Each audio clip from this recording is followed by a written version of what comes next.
Breaking news చూస్తున్నాము. India Pak బార్డర్లో tension situation నెలకొంది. ఏ క్షణమైనా ఏమైనా జరగొచ్చినటువంటి సంకేతాలు కనిపిస్తున్నాయి. భారత్ను రెచ్చగొడుతోంది పాక్ ఆర్మీ. భారీగా బలగాలను బార్డర్కు తరలిస్తోంది పాకిస్తాన్. బార్డర్లో F-16 జెట్స్ను మోహరించింది పాకిస్తాన్. ఇప్పటికే ఎల్ఓసి దగ్గర పదే పదే కాల్పులకు తెగబడుతోంది పాకిస్తాన్. ఎల్ఓసి వద్దకు పెద్ద సంఖ్యలో పాక్ ఆర్మీ బలగాలు దిగాయి. భారత్ చర్యలతోనే బెంబేలెత్తిపోతున్నట్టు తెలుస్తోంది పాకిస్తాన్. ఇప్పటికే త్రివిధ దళాలను సిద్ధం చేసింది భారత్. సీన్లోకి వాయుసేన యుద్ధ విమానాలు దిగాయి. అలాగే గంగా ఎక్స్ప్రెస్ హైవే పైన ఎమర్జెన్సీ ల్యాండింగ్ మాక్ డ్రిల్ని కూడా చేశాయి. ఈ భయంతోనే బార్డర్కు పాక్ పరుగులు పెడుతున్నట్టు తెలుస్తోంది. దీనికి సంబంధించి పూర్తి వివరాలు మా ప్రతినిధి శివ ఫోన్ ఇన్ ద్వారా అందిస్తారు. శివ, చెప్పండి, అసలు పాక్ బార్డర్లో పాక్ ఆర్మీ పెద్ద ఎత్తున కూడా మోహరించినట్టుగా తెలుస్తోంది. అలాగే పాక్ సంబంధించి బార్డర్లో F-16 జెట్స్ను కూడా మోహరించినట్టుగా తెలుస్తూ ఉంది. అసలు అక్కడ వాతావరణం ఎలా ఉంది? Right Vijay, India Pak border లో టెన్షన్ సిచ్యువేషన్ నెలకొంది. ఏ క్షణమైనా ఏమైనా జరగవచ్చనే సంకేతాలు అయితే ప్రధానంగా కనిపిస్తూ ఉన్నాయి. ఈ భారత్ ను రెచ్చగొడిసే విధంగా కూడా పాక్ ఆర్మీ వ్యవహరిస్తుంది. భారీగా బలగాలను బోర్డర్ కు పాకిస్తాన్ తరలిస్తోంది. బోర్డర్ లో F-16 జెట్స్ ను పాకిస్తాన్ మోహరిస్తుంది. ఎల్ఓసి దగ్గర పదే పదే కాల్పులకు తెగబడుతుంది. గత కొన్ని రోజులుగా కాల్పుల విరమణ ఒప్పందాన్ని ఉల్లంఘించి ప్రధానంగా కుప్వారా, పూంచ్, బారాముల్లా అలాగే ఇతర ప్రాంతాల్లో పాకిస్తాన్ ఆర్మీ అలాగే భారత సరిహద్దు ప్రాంతాల్లో కవింపు చర్యలకు పాల్పడుతూ కాల్పులకు తెగబడుతుంది. కాల్పులకు ధీటుగా బదిలిస్తున్న పరిస్థితి కనిపిస్తోంది. ఇక ఎల్ఓసి వద్దకు పెద్ద సంఖ్యలో పాక్ ఆర్మీ బలగాలు చేరుకుంటున్నాయి. భారత్ చర్యలతో పాక్ బెంబేలెత్తిపోతున్నట్టు కూడా కనిపిస్తోంది. అంటే ఇప్పటికే భారత్ సంబంధించిన త్రివిధ దళాలు యుద్ధానికి సిద్ధమంటూ కూడా భారత్ సంబంధించిన ప్రభుత్వం సిద్ధం చేసింది. ఇక సీన్ లోకి వాయుసేన యుద్ధ విమానాలు కూడా రంగంలోకి దిగాయి.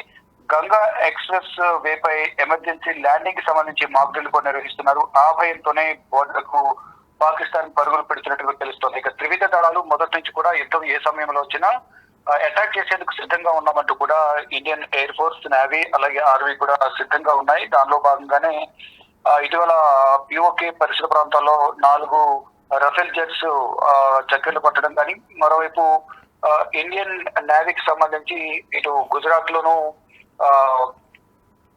కోస్ట్ గార్డ్స్ దానికి సంబంధించి విన్యాసాలను నిర్వహించడం, మళ్ళీ ఈ రోజు ఎయిర్ ఫోర్స్ కూడా ఎక్స్ప్రెస్ హైవే పైన ప్రధానంగా మనకు కొన్ని కీలక సంకేతాలు అంటే యుద్ధానికి సంకేతాలు పంపిస్తున్న నేపథ్యంలో ఆందోళన వ్యక్తం చేస్తున్న పాకిస్తాన్ వారు కూడా మేము కూడా తగ్గేది లేదన్నట్లుగా ఆ పాకిస్తాన్ భారత్ ఆర్మీని రెచ్చగొట్టే విధంగా కూడా వారు కూడా ఇటు పాకిస్తాన్ బోర్డర్ లో F-16 జెట్స్ ను మోహరిస్తోంది. అంటే భారత్ వ్యవహరిస్తోంది. కానీ వారి దగ్గర సరైన సైనిక బలం లేదు అనేది కూడా కొంతమంది విశ్లేషకులు చెప్తున్నారు. అంటే ఇటీవల చేసుకున్న సైనికులు రిటైర్డ్ ఆర్మీ ఉద్యోగులు ఎవరైతే ఉన్నారో 40 లక్షల మంది, వారిలో ఎవరైతే ఆర్మీలో వాళ్ళే చేరాలనుకుంటారో వారందరూ విధుల్లో చేరారు. నెక్స్ట్ యుద్ధం ఉంది కాబట్టి దాంట్లో యుద్ధంలో పాల్గొనేందుకు సైన్యం తక్కువ ఉంది అనేది ప్రధానంగా ప్రచారం జరుగుతుంది. దాంట్లో భాగంగానే రిటైర్డ్ ఆర్మీ ఉద్యోగులు విధుల్లో చేరాలంటూ కూడా ఆదేశాలు ఇచ్చారు. ఇక మొత్తంగా చూసుకుంటే బోర్డర్ లో అయితే మాత్రం టెన్షన్ సిచ్యువేషన్ అయితే ప్రధానంగా కనిపిస్తోంది. ఎస్ శివ, అయితే ప్రధానంగా జమ్మూ కాశ్మీర్లో ఉన్నటువంటి మన భారత్ బార్డర్లో కూడా బంకర్లకు వెళ్ళాలి. అక్కడ ఉన్నటువంటి గ్రామాల్లో ఉన్నటువంటి ప్రజలందరూ కూడా ఆహారానికి సంబంధించినటువంటి ఉత్పత్తులన్నీ కూడా, అలాగే ఆహారాల నిల్వలు కూడా మొత్తం కూడా వాళ్ళు నిల్వ చేసుకోవాలన్నట్టుగా కూడా అక్కడ ఉన్నటువంటి అధికారులు చెప్తున్నటువంటి పరిస్థితి కనిపిస్తోంది. భారత్ బార్డర్లో ఎలాంటి సిచ్యువేషన్స్ ఉన్నాయి శివ?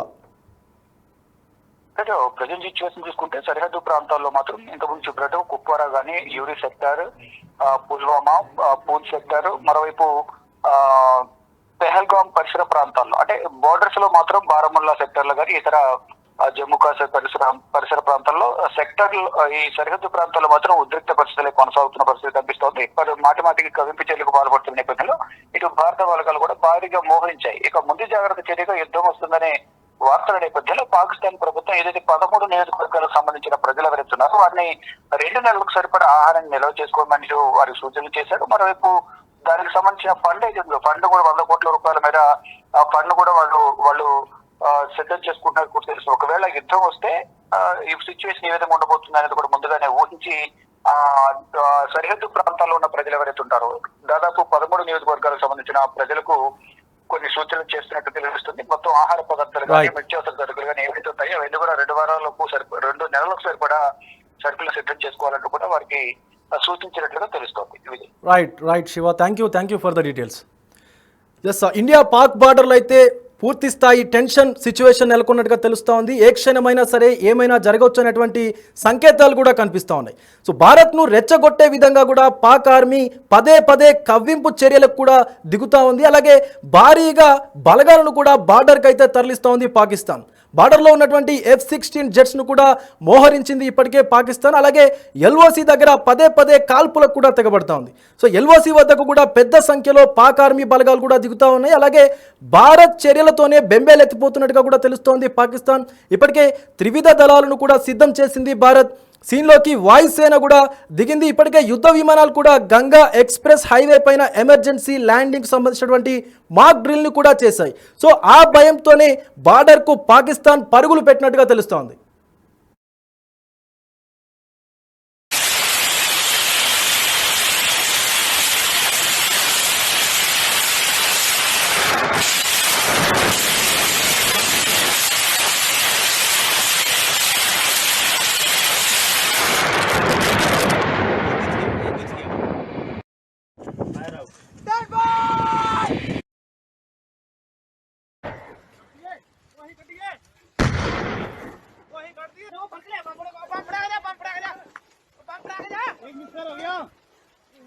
पंप